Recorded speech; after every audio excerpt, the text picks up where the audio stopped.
Liars lie. The more they get away with it, the more they do it.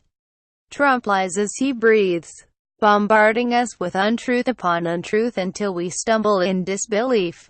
This is all part of what we call fake news, but fake news is enabled by two things: individuals who lie and an equivocating media culture that is cautious about calling certain people liars.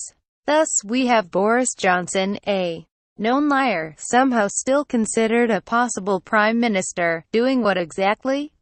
Misleading us, though the evidence is presented to show that his figure of £350 million a week that we'll come back to as once we leave the EU is false. No one wants to quite say that his claims are a deliberate lie. That this sum would go to the NHS was the Leaver's magic promise, emblazoned on the side of a campaign bus. It was, we are required to say, not a downright lie but a distortion. David Norgrove, head of the UK Statistics Authority, said it was a clear misuse of official statistics.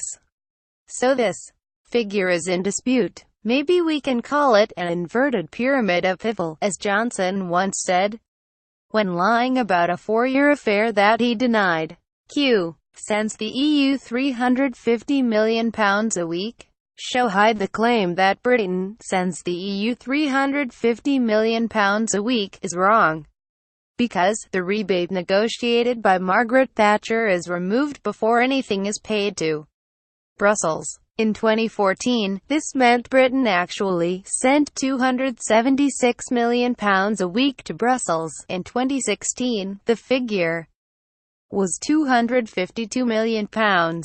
Slightly less than half that sum. The money that Britain does send to the EU either comes back to the UK to be spent mainly on agriculture, regional aid, research and community projects, or gets counted towards the country's international aid target.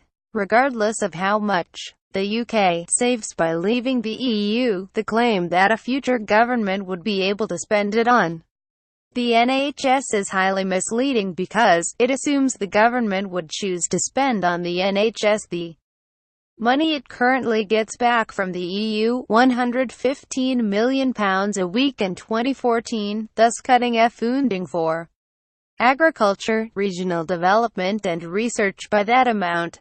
It assumes the UK economy will not be adversely affected by Brexit, which many economists doubt.